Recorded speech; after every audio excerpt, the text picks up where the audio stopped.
Hey dear friends, today we are going to discuss about the question answers of Silkroad class 11th. Author name is Nick Middleton. Let's start with question 1. Notice these expressions in the text, infer their meaning from the context. First, ducking back. Second, maneuvers. Third, billowed. Fourth, swayed. Fifth, grain of rocks. Sixth, career down. Seventh, salt flats. Answer, ducking back. Quickly going inside and then coming out.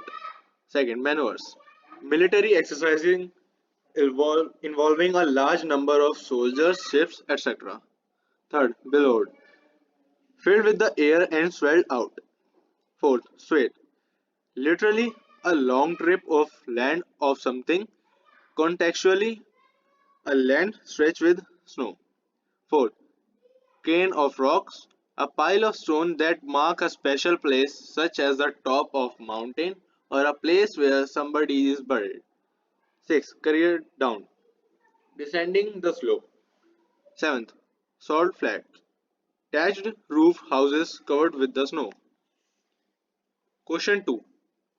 Notice the kind of English Tiston uses while talking to the author.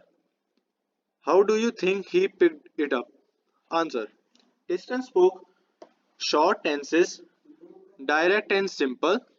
His English is simple vocabulary, not rhetorical. Besides, he calls the author sir everywhere. He seems to pay much respect to the author. He apparently was a tourist guide, which means daily interaction with foreign tourists. That is where he must have picked up the language from. It is quite possible that he had broken knowledge of other language as well. Question third. The article has been titled Silk Road. Answer. The title of the article has been named on the historic Silk Road or routes. The network connected the Afro-Eurasian landmass. It established trade of silk, spices, teas and porcelain, Indian textiles, precious stones and pepper, and the Roman Empire's gold, silver, fine glassware, wine, carpets and jewels. The road was named Silk Road largely because of the silk trade with China. In the chapter, the author travels to the Mount Kailash, exploring Himalayan belt in Tibet. Since the author explored this region, the chapter is titled as Silk Road. Question 4. Tibetan Mastiffs were popular in China's imperial courts. Answer. The Tibetan Mastiffs are big-headed beasts who fix their hunting eyes and cock their heads on the stranger approaching. As one draws closer, they explode into action, darting like a bullet from the gun and nearly as fast. They usually wear bright red collars, adding to their ferocious dark black look. They barked furiously with the massive jaws. They are completely fearless of any entity and shooting straight to any advancing stranger. They do not ease off before a chase of at least 100 meters or so. Thus, it is not difficult to understand why these ferocious Tibetan Mastiff became popular in China's imperial court as hunting dogs. Question 5th. The author experience at Hor was in stark contrast to earlier accounts of the place. Answer. Hor was a grim, miserable place. The dust and the rock were scattered everywhere in abundance. There was a little vegetation. The place seemed unfortunate and dejected, though it sat on the shore of Lake Manu. Manasova. The author was flabbergasted to realize the contrast in his experience to that of the earlier read accounts. A Japanese monk, Ekai Kawaguchi, who had arrived there in 1990, was so moved by sanctity of the lake that he burst into tears. The hallowed waters had a Similar effect on Sven Hidden. A Swed was not a prone to sentimental outbursts. However, for the author, when he reached Hor, first he had to get two punctures mended. The only realization was a tea served by a Chinese youth in the only cafe of the town, which was constructed from badly painted concrete and had three broken windows. The good view of the lake through one of them helped the compensate, however. Question 6. The author was disappointed with Darchen. Answer. It was dark already when the author and Taston reached Darchen. They pulled up in the guest house and it turned out to be another troubled night. The author's blocked nostrils had been causing much inconvenience, though he tried to get accustomed to breathing by a single nostril. It was not providing him with enough oxygen. Tried, tired, he started breathing through mouth. There was some difficulty in his chest and received a sinus attack, and so he sat up the night. The next day, on visiting the local medical college, the author was a bit relieved. The medicine the doctor gave was helpful, and that night he sound sleep. Few days passed. The author was roaming the town. Life seemed mundane and no visitors or pilgrims were at the site. Few rudimentary general stores were selling Chinese cigarettes, soap, and other basic provisions, and the prayer fags. Few gathered men played pool at the bather table while nearly women washed their hairs in the icy waters. These This all was not exactly the author had expected. He was told that in the season of Korathre, lot of pilgrim visiting, all these came as the significant drawback to the author. It seemed that he had arrived a bit too early. It all disappointed the author. Question 7. The author thought that his positive thinking strategy worked well after all. Answer. The other afternoon, when the author sat pondering his options over a glass of tea in the only cafe of Darjen, he was wondering if he could do the Kora alone. He had no idea whether the snow had cleared. Also, Tistan had left, and there was no one who knew English well enough to communicate.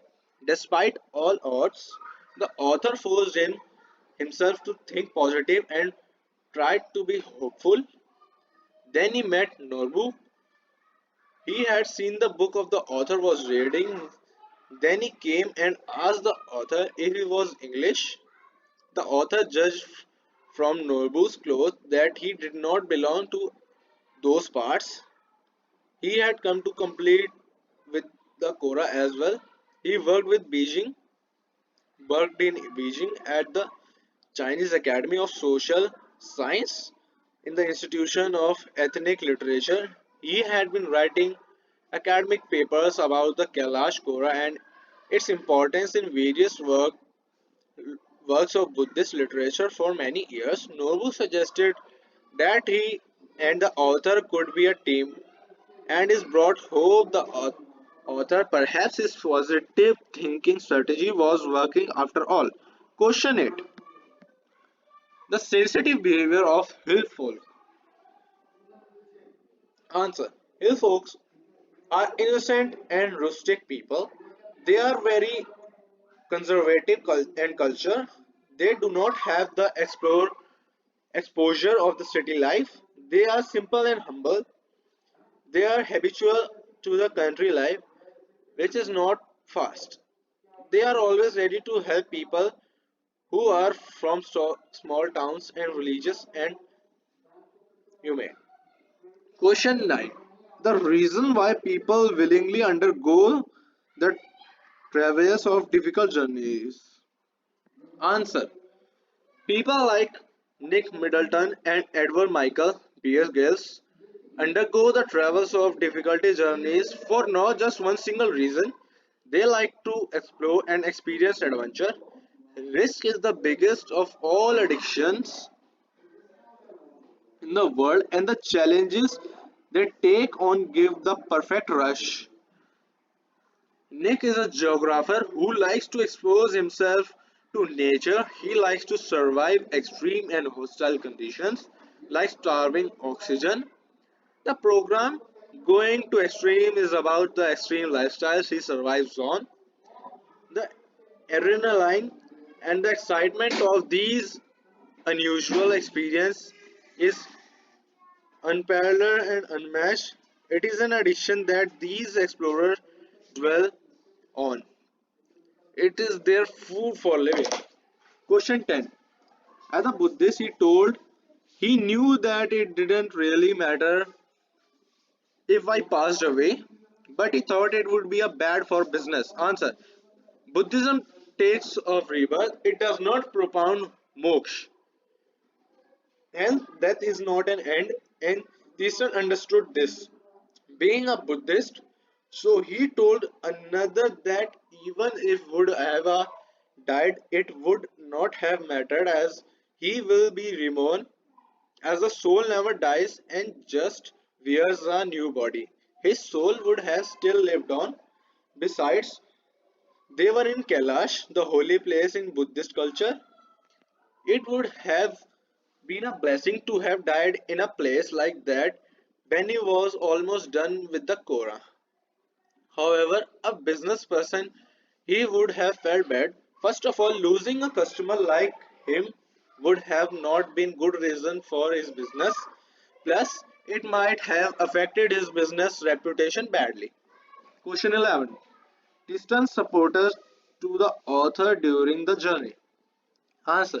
Tristan had been much supportive to the author during the journey till Darjan. Initially, when the author Daniel and Tristan were leaving Ravu, Tristan drove them through a route that took them southwest, almost directly towards Mount Kailash. Throughout, he was perfect guide. Soon the turns became more sharper and bumpier. However, Easton drove with a caution and patience. He knew the places and was well prepared for no matter what circumstances.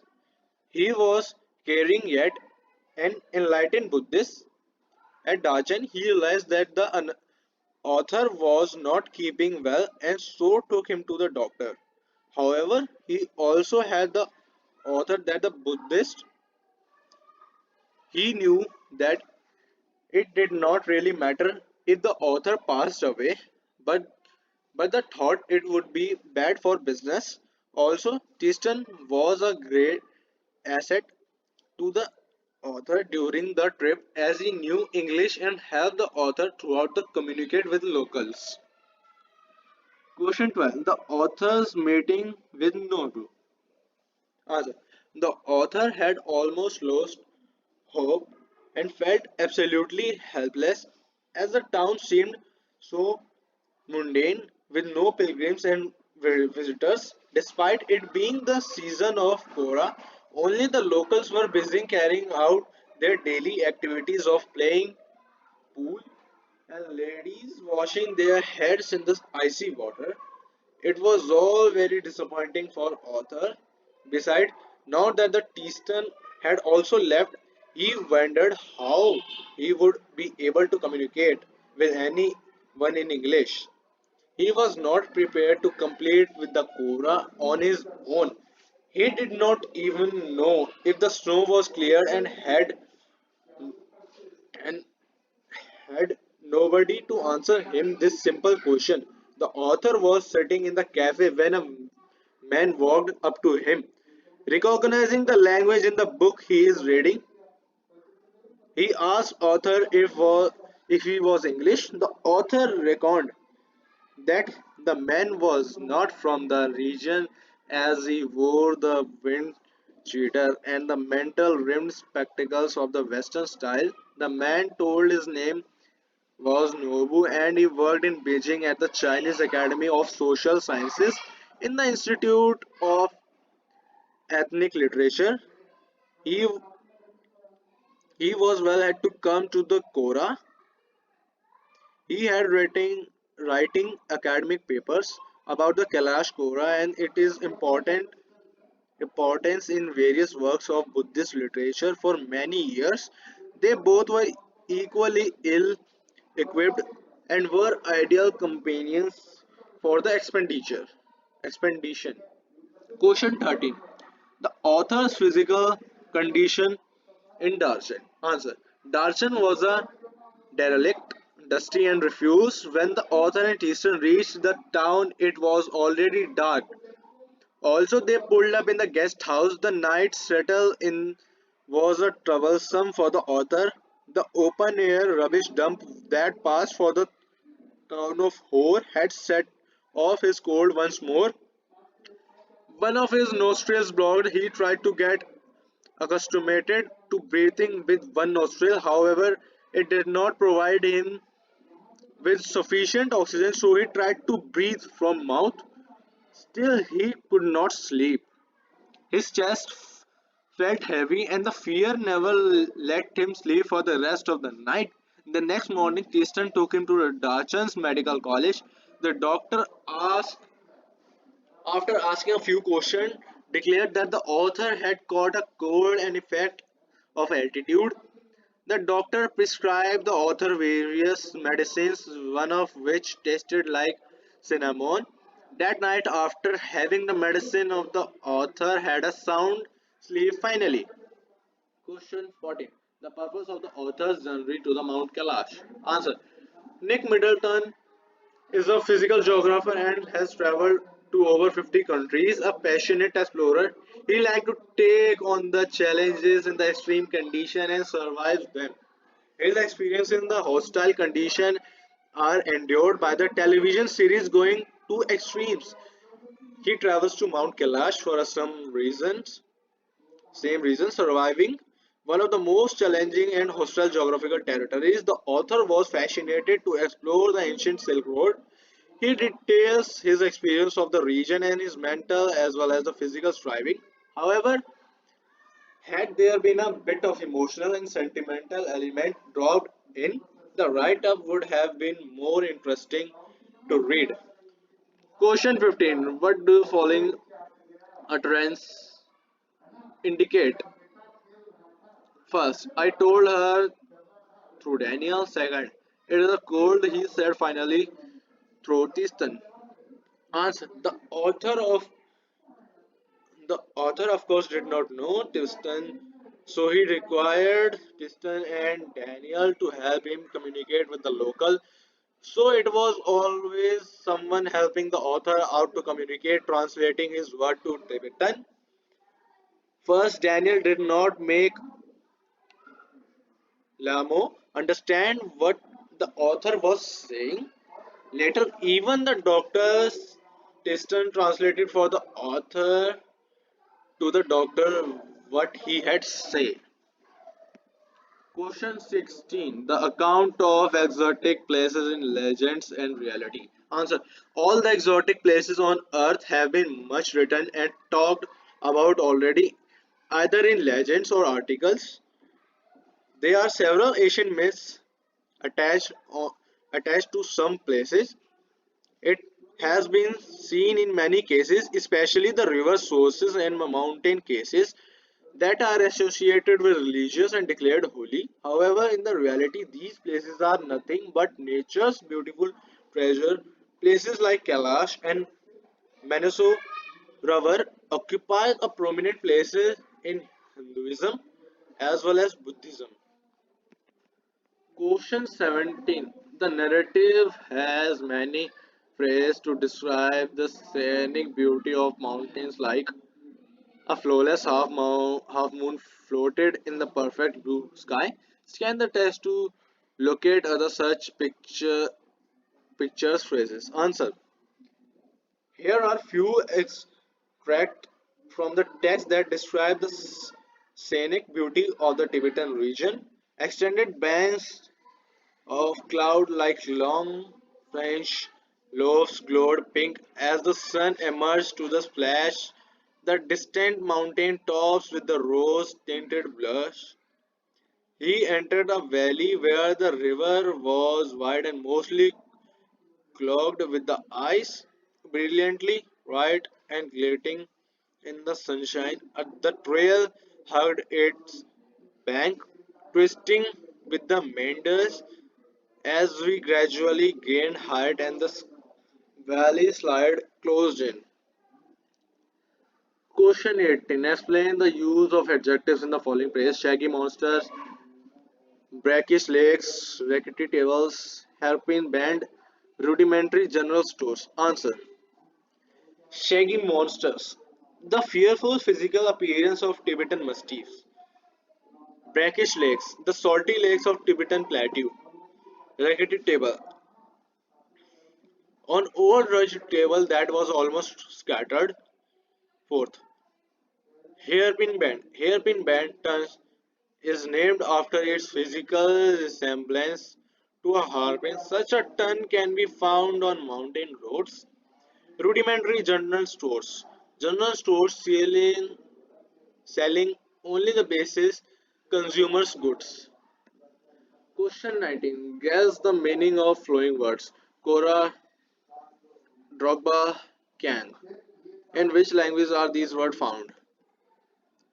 Answer. All these words are from the Tibetan language Kora. It is a circumambulation of stupa or a temple. It is also a pilgrimage that the Buddhists do to Namsor Lake and the Mount Kailash, both holy sites in Tibet. It is also a type of meditation. Dogba, they are the nomads and shepherds around the Tibet region. Kang, it is a wild Tibetan ass.